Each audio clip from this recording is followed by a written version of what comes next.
Esta es la edición del día martes del programa Las provincias también existen. Por una razón de poder abarcar todos los problemas que se producen en la semana, hemos resuelto hacer 2 ediciones del programa. Una es esta del día martes, la primera, digamos, de la semana, en el cual analizamos lo que ocurrió desde el sábado, domingo y lunes. El lunes suele ser un día de grandes anuncios, porque por razones de difusión. Bien, está en peligro la República. Grave lo que digo. ¿Por qué es tan grave, está en peligro la República? Porque resulta que no se están respetando las normas constitucionales en cuanto a cómo se manejan Cámara de Diputados y el Senado. Sobre todo en el Senado se estaba tratando una comisión investigadora en el caso de Vicentín, que afortunadamente quedó detenido ese propósito de que el sábado pasado se iba a presentar ya el proyecto de expropiación preparado por una senadora mendocina, kirchnerista. Se paró, no se presentó, hasta hoy día no se presentó ese proyecto de expropiación de Vicentín. Una vez más digo de que yo no pongo las manos en el fuego por lo que pudo haber ocurrido en Vicentín. Resulta que ahora empiezan a moverse papeles y resulta que la familia Vicentín, 1, 2, 3, 4, 5 Vicentín de apellido, eran aportantes fuertes de la campaña de Cristina. Entonces, con eso se diluye la acusación de que los Vicentín estaban con Macri y que Macri les dio un crédito. También se lo dio un crédito Cristina, en la época de Cristina. Pero analicemos una cosa. Cuando alguien pide un crédito, tiene que conversar con la oficial de negocios. La oficial de negocios le dice tiene que presentar esto, esto, esto y esto. En virtud de lo que presenta, el peticionante es calificado. Y si pide 100.000 pesos, es una cosa. Y si pide $100.000, es otra cosa. Tiene que tener una mayor responsabilidad, porque ni el Banco de la Nación presta dinero a aquellos que no lo pueden devolver o que son insolventes. Entonces, en este tema de los créditos, ya sea el otorgado por el Banco Nación en época de Cristina o en época de Macri, hubo toda una calificación previa, desde el oficial de negocios a su superior, a la comisión de crédito, al directorio. Y, por ejemplo, se dice que la comisión de crédito en el último, préstamo que hace el Banco Nación, calificó hasta $300.000 un crédito y que el directorio resolvió aumentar. Ahora, todos los bancos del país están controlados por el Banco Central de la República Argentina, sean bancos oficiales o bancos privados. Es decir, que si hay una anomalía en el otorgamiento del crédito, si va cualquiera de los que están del otro lado del televisor y obtienen un crédito desfasado, es decir, que se sabe que no lo va a poder cumplir, el Banco Central enseguida toma conocimiento y sanciona al banco que presta. Esto es algo normal. Ahora, lo anormal sería que se salteen todos estos pasos que acabo de denunciar y de golpe y porrazo se le da 1 millón, 2 millones de dólares a una empresa que está quebrada o que está en dificultades económicas. También hay una calificación, así como calificamos el coronavirus en la etapa 1, 2, 3 o 5, también hay una calificación que hace el banco y que es de 1, 2, 3 y 4 y 5. 4 es cuando 1 es excelente, que puede de inmediato llegar a obtener un buen crédito. Y 4 ya es una calificación dudosa en cuanto a que pueda, serle otorgado un crédito. Y 5 ya es directamente no se le puede otorgar un crédito.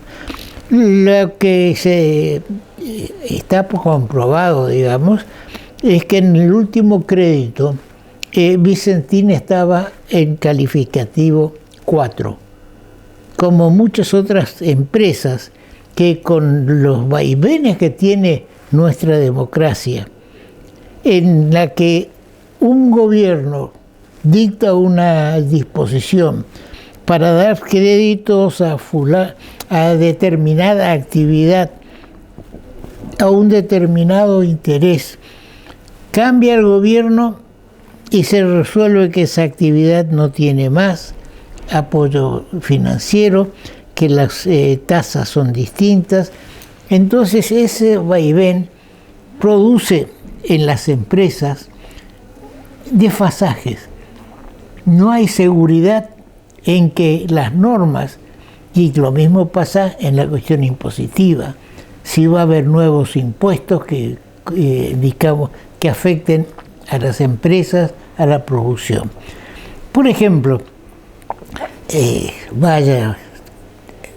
uno ya creo que ya lo hemos dicho, que el impuesto a los réditos, que es el rédito, el resultado positivo de una empresa, se impuso en el año 30 con la revolución que derrocó a Irigoyen, presidida por José Evaristo Uriburu, por 10 años. Es decir, que era una emergencia. Ponemos este impuesto por 10 años, es decir, del 30 al 40. Y estamos en el 2020 y el impuesto a los réditos sigue vigente. No hay certeza. Después hay un anticipo a las ganancias. ¿Y si yo no gano? ¿Y si resulta que el negocio da pérdida? Ya pagué un anticipo de ganancia, porque se supone que todas las empresas ganan. Y eso no es así. Sobre todo en las pequeñas empresas, eso no es así. No hay una ganancia asegurada como para tener que pagar anticipado un impuesto a las ganancias. Es decir, que al no haber estabilidad impositiva, no haber estabilidad jurídica, es muy difícil programar una actividad que no es por un año o una inversión. Para hacer una inversión se hace una inversión a 10, 15, 20 años y sobre una determinada base que no va a ser modificada. Porque si me modifican en el camino alguna disposición de rédito o previsional, entonces descalibra a esa empresa.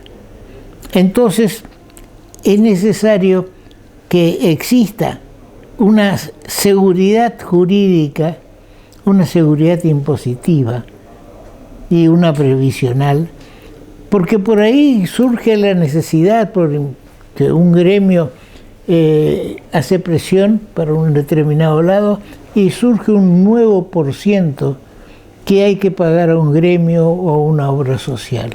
Entonces volvemos a lo mismo.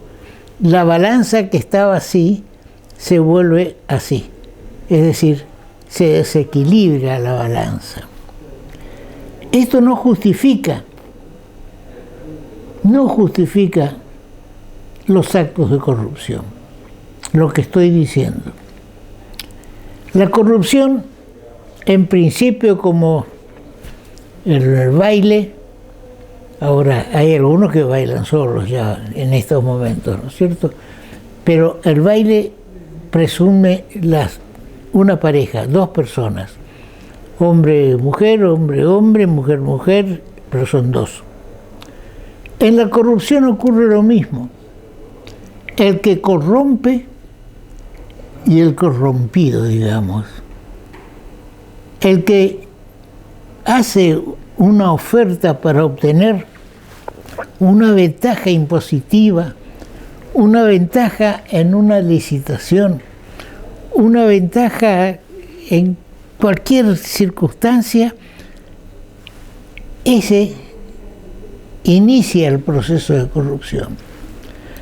La cosa puede ser también al revés, que en vez de que el empresario o el particular ofrezca dinero a un funcionario para que lo ayude en la adjudicación de una obra o en lo que fuera, puede ser al revés. No es el empresario el que ofrece, sino es el funcionario el que pide. Si a mí no me dan un 10%, el funcionario no va a aprobar esa licitación. Darín, un artista reconocido, ha dicho, y lo voy a hacer reproducir en placas, ha dicho de que cuando le preguntan sobre el aumento de la pobreza, dice, mientras haya corrupción, habrá pobreza.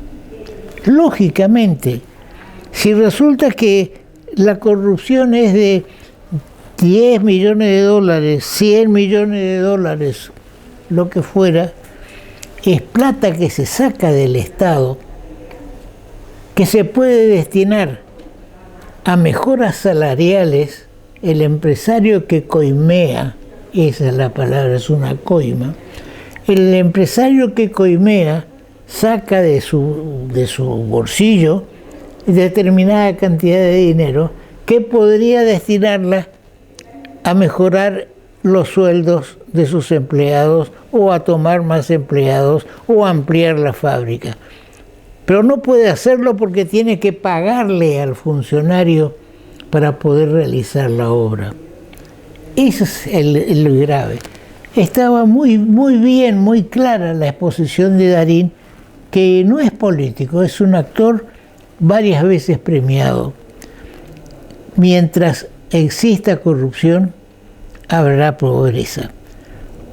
Otro tema importante en este análisis de la pobreza y de la educación es que estamos educando en un gran porcentaje de la población entre niños y adultos, estamos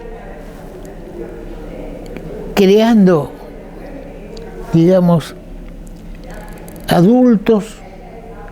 Los niños algún día van a ser adultos y los adultos mayores, lo digo yo por mi propiedad, se están educando sobre la base del subsidio. Ven al padre que no trabaja, pero que trae plata para a comer, o que van todos a comer a un comedero, digamos, a un comedor popular. No digo que no haya que hacerlo, pero yo voy a las consecuencias que estamos creando. Parecería que el que trabaja, el que se levanta a las 5 de la mañana para trabajar y traer el pan a su casa, es un tonto, porque se declara sin trabajo y obtiene un subsidio del Estado. ¿Qué es esto del subsidio del Estado?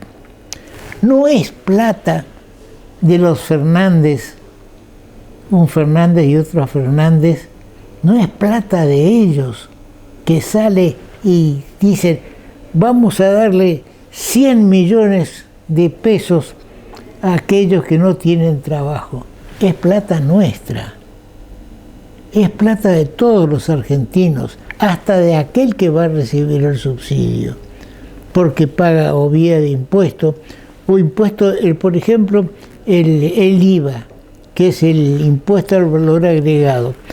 Compramos una docena de chorizos, o media docena, o un chorizo, para hacer un asado, y estamos pagando impuestos. Es decir, que esa pobre gente, o esa gente pobre, que quiere comer chorizo, costilla, o quiere comer algo, resulta está pagando impuestos. Recibe plata del Estado, pero paga impuestos. Entonces es una ronda. ¿Hasta cuándo va, digamos, poder aguantar el Estado Nacional este régimen de subsidio tras subsidio? Cuando el tema previsional se trató, época de Macri, tampoco pongo las manos en el fuego por Macri. Cuando Macri se sancionó una ley de ajuste automático de la jubilación, cada tanto se aumentaba un tanto por ciento. Hubo prácticamente un escándalo. Casi se quema el Congreso porque el peronismo no estaba de acuerdo, quería más, que el porcentaje fuera más. Resulta que queda vigente la ley, viene el cambio de gobierno, anula la ley y las mejoras que se van a dar o que se dieron ya dependen no de la ley, dependen de un hombre, dependen del presidente que dice 10.000, 15.000, 20.000 o 30.000. Se convierte así en el dador del dinero, el admirado, porque Fernández nos dio 10.000 pesos de aumento, o 20, o 30, o nada. Nos dio. No es producto de la ley, es automático por la ley. No, es una persona que podríamos decir el repartidor o el dictador, el que dice hoy sí, mañana no, hoy vamos a dar 10.000 y la semana que viene otro 10.000 y la tercera semana ya no tenemos más nada, no podemos dar más nada. Salía en televisión una señora protestando contra el gobierno de Fernández diciendo nos prometió un 20% de aumento en la jubilación y no se hizo. En las elecciones, y tengo varias vividas, desde el año 46, no voté, pero estaba siguiendo los acontecimientos. Desde el año 46 se promete. Más que decir es hacer, decía el general Perón. Más que decir es hacer. Y quedó ahí. Se dijo y no se hizo. Un montón de cosas podemos hablar. El puente igual de Reconquista. Debe haber 5 o 6 proyectos que se fueron haciendo y que están en el Consejo Federal de Inversiones, estudiado, analizado. Y cuando Arturo Colombi fue gobernador, hubo una reunión en los Pasos Perdidos de la Cámara de Diputados, en la que estuve, concurrí, en la que ya se aprobaron se mostraron los planos de una empresa de Córdoba que tenía listo para hacer. Se inauguró la obra Goya Reconquista. ¿Ustedes vieron poner un palo en la Goya Reconquista? Como no se hace el puente, Goya queda desubicada. Goya queda desubicada económicamente en relación con otras partes del país, porque al ir también por otro defecto del Estado, concentrando toda la manufactura en el Gran Buenos Aires y en la misma ciudad de Buenos Aires, el costo del flete se encarecía muchísimo por el servicio de balsas que había de Goya Reconquista o la que había de Zárate en el sur de la provincia. Bien, para colmo de todo esto, que censuró, sí, apareció el dólar terrorista. Resulta que aquel que dicen que son 30.000, otros dicen que son 9.000, nadie los contó, de desaparecidos o detenidos durante los años 70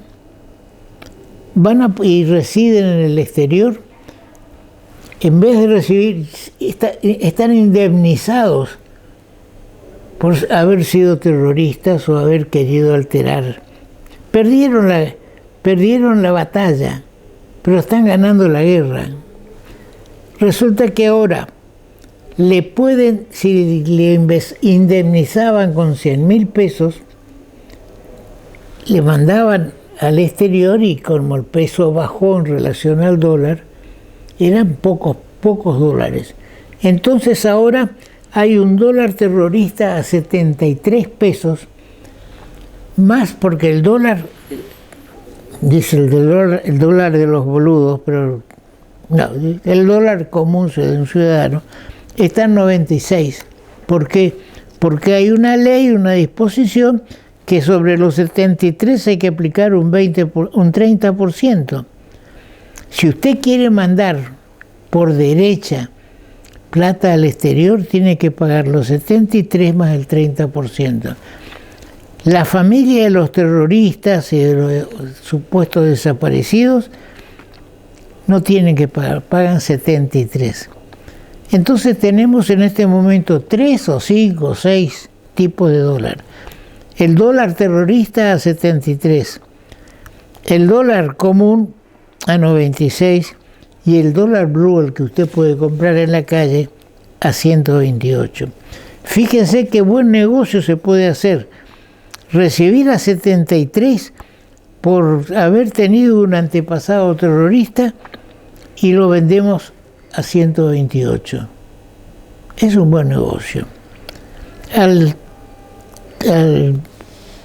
punto que en las redes aparece: ponga una bomba y recibirá dólares. Al que ponía una bomba o su descendiente van a recibir dólares baratos. Vamos a un corte. Llegó 365 a Corrientes, junto con el diario El Litoral. Banco, el Banco de Corrientes. Municipalidad de la Ciudad de Corrientes, latiendo juntos.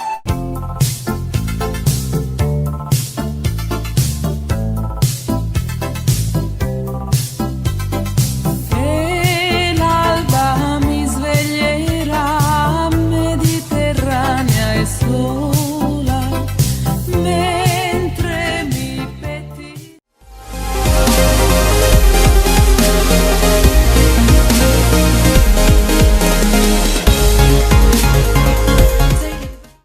Hidrovía, vía libre para exportar.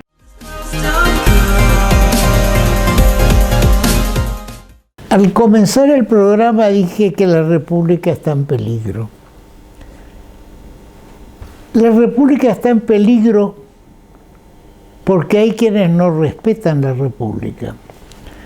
La Constitución Nacional de 1994 dice que la nación argentina adopta para su gobierno la forma representativa, republicana y federal, según lo establece la presente Constitución.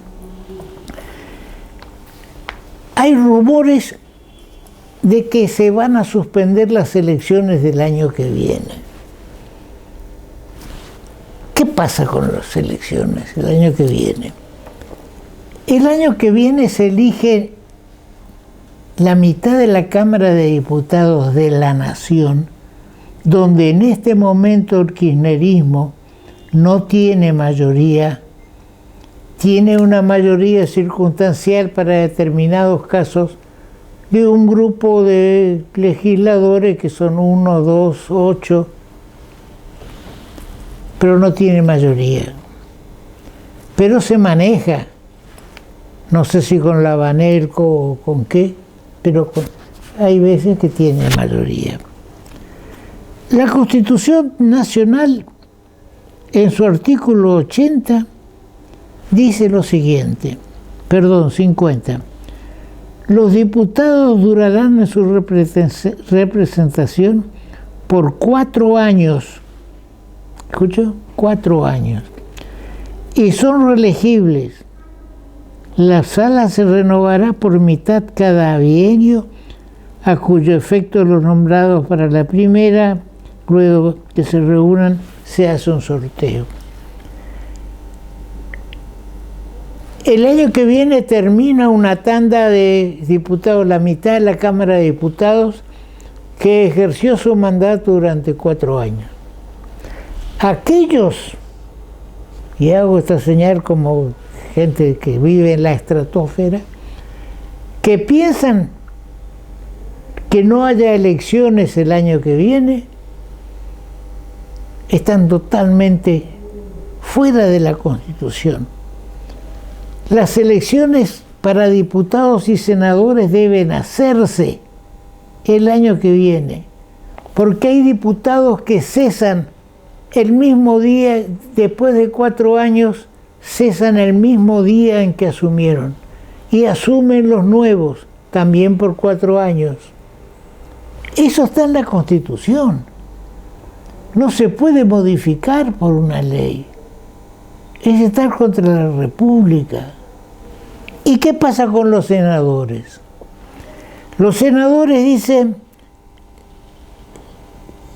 duran 6 años en el ejercicio de su mandato y se renueva el Senado por tercios cada 2 años por distintas provincias, ¿no es cierto? Acá tenemos la provincia de Corrientes que elige, por ejemplo, Corrientes elige senador. Un conjunto de provincias que pueden haber mezclado del norte, del sur, del centro o del sur y que van renovando cada 2 años. Eso está en la Constitución. Se puede suspender las PASO. Las PASO se puede suspender por una ley, ¿sí? Pero no se puede suspender la elección de diputados y la elección de senadores. Ya acá en Corrientes se cometió, para mí, un error. Los partidos que obtenían menos del 3% de votos en 4 elecciones perdían la personería. Se modificó vía reglamento. Parece que la ley autorizaba a reglamentar. En las últimas elecciones en Corrientes hubieron 47 partidos. 47 partidos, algunos de los cuales no sacaron ni el 1% de los votos. hay que tender a hacer partidos fuertes. Y esos que votaron ese 1% o menos, que elija definitivamente con quién van a trabajar o a quién van a apoyar en el futuro. Esa disposición sabia de que perdían la personería, que podían hacer otra personería, fue derogada. Fue derogada y entonces tenemos los siguientes números. Fíjese, ¿por qué se derogó? Porque los partidos principales, radical y justicialista, necesitan de todos esos que arman un partidito con lo mínimo que exige la ley, se alían con un partido grande y conservan su personería y obtienen un puestito aquí o otro allá, algún legislador o algún concejal en algún lado. Esto para mí, que voy a leer ahora, para mí fue una sorpresa. En la última elección de gobernador, sinceramente, como trato de ser siempre cuando hablo de esto, yo creí que la Unión Cívica Radical había sacado mucho más diferencia que el Partido Justicialista. Que Valdés había sacado más de Camagüey, era el candidato. La Unión Cívica Radical sacó 97.275 votos, el 15,80%. El Partido Justicialista sacó 96.807. No alcanza a haber 1.000 votos de diferencia entre la Unión Cívica Radical y el Partido Justicialista. El Partido Justicialista el 15,73% y la Unión Cívica Radical el 15,80%. ¿Dónde se nutre un partido y el otro para, en este caso, haber consagrado al candidato de la Unión Cívica Radical? Y hago esta relación porque el año que viene tenemos elecciones. Aunque haya algún trastornado que piensa que no vamos a tener elecciones el año que viene, vamos a tener elecciones el año que viene. Y va a haber que elegir gobernador en Corrientes. Y va a haber que elegir diputados y senadores en todo el país. Eso es así. Y será así, o directamente estableceremos una dictadura que veremos quién la soporta y quién no. ¿Cómo consigue su caudal Valdés? Que llega a los 332.000 votos, cuando obtiene únicamente 97.000 votos.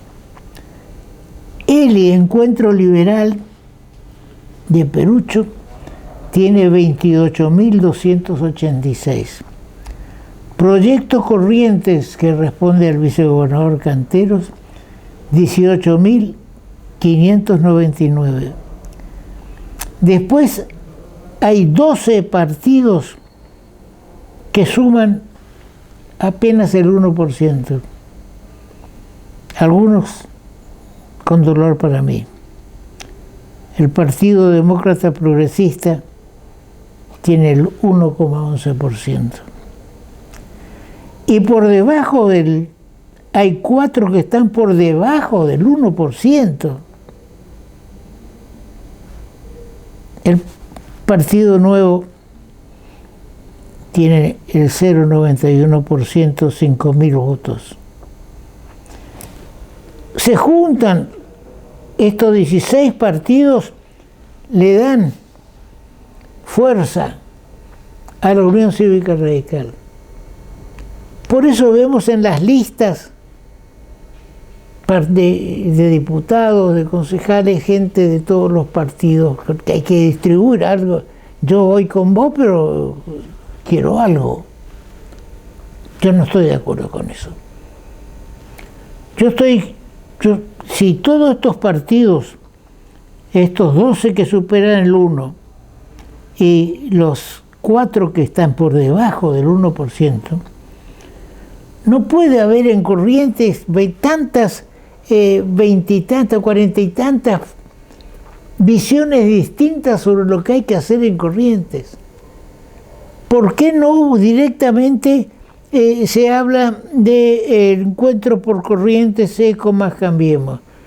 Afíliense a los partidos grandes, voten con los partidos grandes y vamos a evitar esos 50 metros de boletas que hay con los mismos candidatos en su mayor parte. El Partido Justicialista contra la Unión Cívica Radical tiene menos de 1000 votos menos. Sí tiene, sus aliados tienen menor fuerza que los aliados de la Unión Cívica Radical. El Partido Demócrata Cristiano, que yo lo creía desaparecido, tiene 17.000 votos. El Partido Liberal de Corrientes de Dani Pereira tiene 15.800 votos. El Partido de la Cultura, la Educación y el Trabajo, 15.000 votos. El MIT, partido de Frondizi, yo fui crítico de Frondizi y soy, el MIT tiene 14.000 votos. Frondizi consagró todos los gobernadores de las provincias porque hizo un acuerdo con el Partido Justicia, con Perón. Porque cuando se larga solo, pierde en 1962 con la candidatura de Allende. Colina, 12.000 votos. Partido Es Posible, 12.000 votos. Crecer con Todos, 11.000. Renovador Federal, 11.000. Pero Partido Autonomista de Corrientes. ¿Dónde está el Partido Autonomista de Corrientes? ¿Está acá abajo con Carlos Espíndola y Nito Artaza? ¿O está con Gustavo Valdés y Gustavo Canteros? ¿Con los dos Gustavo o con Carlos Espíndola y Nito Artaza? Porque lo mismo pasa con los liberales. Eli, Encuentro Liberal, 28.000. Partido Liberal de Corrientes, 15.000. Yo he tenido en nuestra mesa a los dirigentes de los dos partidos, las cabezas. Les pregunté si no tienen pensado unirse. En Eli encontré una reacción más negativa que en Dani Pereira. Si son liberales, van a tener fuerza, van a tener 28.000 votos por un lado, más 15.000 votos, van a tener cerca de 40.000 votos. Sin embargo, cada cual quiere tener su partidito. Bien, yo hago toda esta relación por lo que viene a reglón seguido. Pero vamos a hacer un corte antes. Llegó 365 a Corrientes, junto con el diario El Litoral. Banco, el Banco de Corrientes. Municipalidad de la Ciudad de Corrientes, latiendo juntos.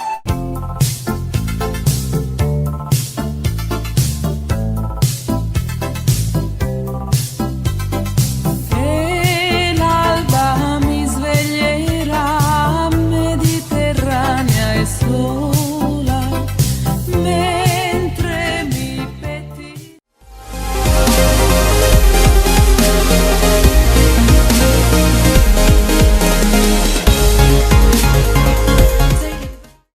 Hidrovía, vía libre para exportar.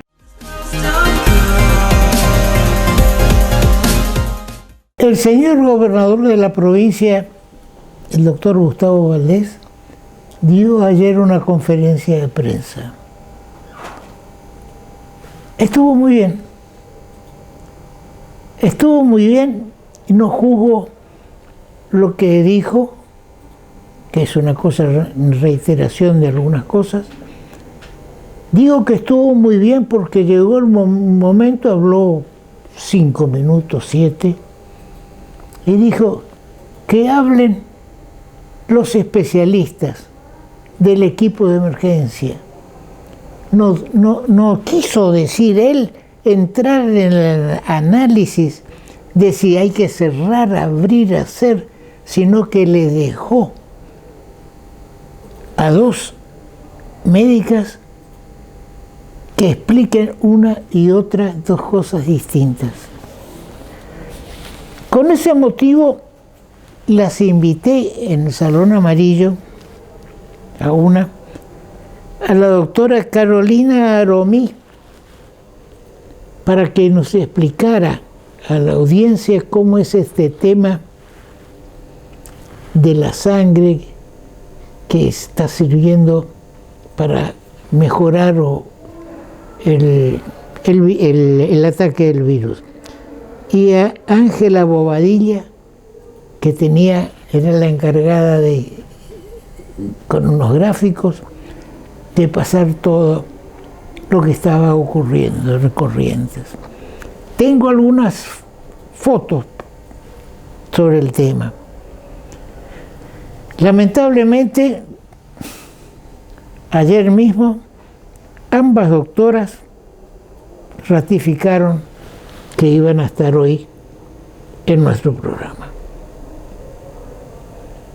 Yo quería que ellas me ayuden a interpretar la conferencia de prensa del gobernador Valdés, quien prometió que dentro de 15 días volverá a hacer una conferencia de prensa donde admitió que se le hagan preguntas.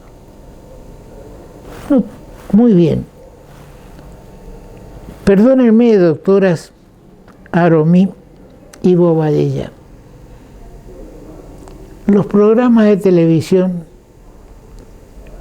se prevén, se analizan, y era la oportunidad para reforzar la conferencia de prensa del gobernador de la provincia. Hoy se publicó en diarios el temario y que iban a estar porque me lo habían asegurado. Una dice que le surgió un trabajo imprevisto, la otra dice que creyó que no era martes sino miércoles. Mi impresión personal, por las preguntas que me hizo una de ellas, de qué se trataba, si yo iba a ser el entrevistador, qué programa, que no quisieron venir. Mi nombre es León, pero soy un león herbívoro, doctoras. No las invité para atacarlas, ni para atacar la política sanitaria del gobernador. Al contrario, vine para que explicaran con más autoridad de lo que voy a tratar de hacer y no analizaré, porque no puedo, soy abogado desde los 20 años, pero no puedo interpretar esto. Me voy a referir a algunos puntos que sí puedo emitir una opinión. Se fijaron puntos especiales para poder ingresar a la provincia. El gobernador dijo de que ya no va a haber más esos transportes de salvataje, porque quien no pudo fue en Buenos Aires, un correntino en Buenos Aires, y durante 100 días no vino, y bueno, ya no viene más. se cierra la puerta para preservar, porque uno en ese ómnibus que venían esos repatriados de Corrientes República aparte, esos repatriados que venían, uno hubo con COVID-19, todo entró en cuarentena, es decir, no fue un éxito. Bien por el gobernador de terminar con ingresos. Hasta Chile hizo una tentativa de enviar casos a Mendoza porque ellos están al cuello con los casos urgentes. Hay que parar eso. Estemos primero nosotros. Ayudemos al Chaco, y así se hizo con Formosa, según explicó la doctora Aromi, y quería que explicara con más amplitud el tema acá. Se enviaron tres plasmas a Formosa, con buen resultado. ¿No será que estamos en presencia de algo que puede ayudarnos a pasar esta situación de pandemia? Tal vez. Solo se podrá ingresar por 7 puntos definidos y con permiso especial. En el puente General Belgrano, en el túnel, no en el túnel, en el límite con Santa Fe recién vamos a estar en la zona de esquina. Es la ruta 12. En Misiones, también ruta 12. Después la ruta que va de Colonia Liebig a Apóstoles a Misiones. En Montecaseros. Explicó muy bien el gobernador lo que ocurrió en Mocoretá, y se estuvo muy bien en ir de inmediato a atacar al virus, que es lo que hay que hacer.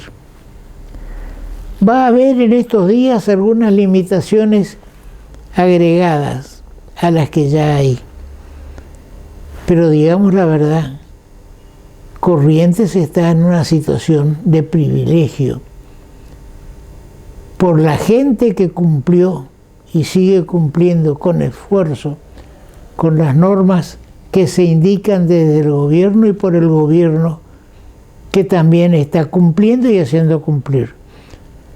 Yo reforzaría la acción del gobierno, que los funcionarios sean los primeros en cumplir con las disposiciones del barbijo, de no juntarse para hacer un campeonato de pádel, que es parecido al tenis, pero en otra forma, ¿no es cierto?, al pádel, y que hay detenidos por eso, que la novia, la señora, la esposa del jefe de gabinete del ministro de Seguridad, Berni, de Provincia de Buenos Aires, no esté usando un pase que no le corresponde, un pase que usan los funcionarios provinciales, Provincia de Buenos Aires, y ella no es funcionaria. Es la esposa, amiga, no sé, de quién es jefe de gabinete de Berni. Berni anoche en televisión trató de explicar, o explicó, que es un tema que se hizo la denuncia y que deja en manos de la justicia. Bien, bien, Berni. Pero hagan lo mismo con el caso de Vicentín. Dejen en manos de la justicia las cosas. El Banco Nación es acreedor, que ejerza todo lo que puede, lo que lo autoriza la ley, como acreedor y acreedor principal. Pero dejen que se manejen el juzgado. Si no les satisface lo que hace el juzgado, está la Cámara y tal vez la Corte Suprema.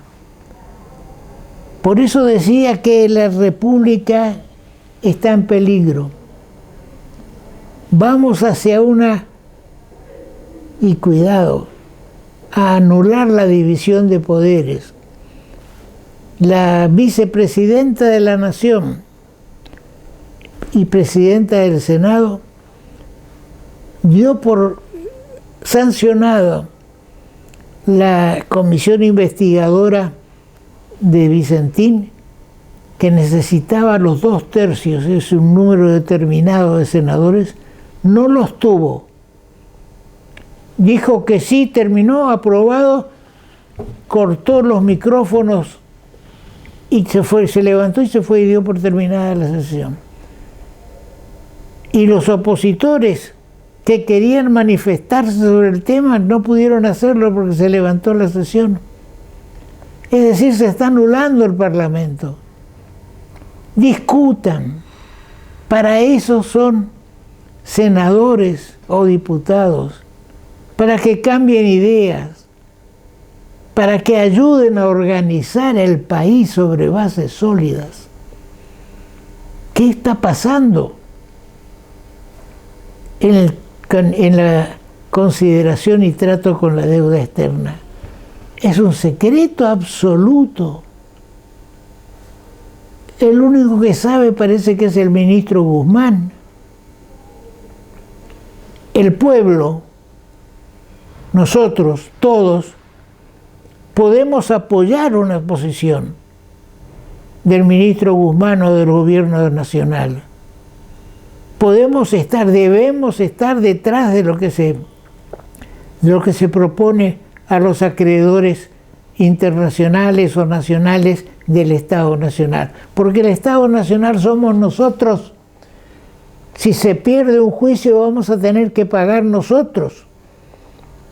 No Fernández y Fernández, no Guzmán. Ellos también, pero van a estar en una situación económica distinta. Bien.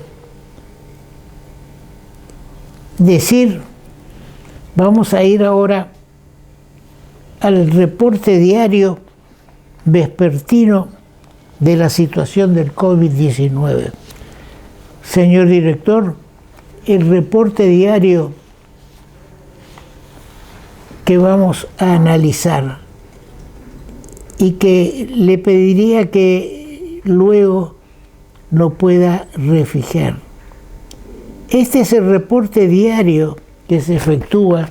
Tenemos el del 29 de junio y tenemos el del 25 de junio. El reporte manejémonos con el del 29. Fueron confirmados 2.335 nuevos casos en el país. Con esto suma 62.268 casos positivos. Del total de estos casos, el 1,7, 1.064 son importados. 22.000 son contactos estrechos de casos confirmados. ¿Qué son estos contactos estrechos? ¿Los matrimonios? Es un caso estrecho confirmado. No pueden marido y mujer, amantes, estar juntos a la noche, al día, a la hora que quieran. Parece que no, que están dentro de los casos de coronavirus. 27.000 son casos de circulación comunitaria y el resto se encuentra en investigación epidemiológica. Luego tenemos un estudio por provincia y sobre esto hay que aclarar una cosa. No es lo mismo 1.961 casos en el Chaco que 30.000 en Buenos Aires, provincia, o 26.000 en Ciudad de Buenos Aires. ¿Por qué?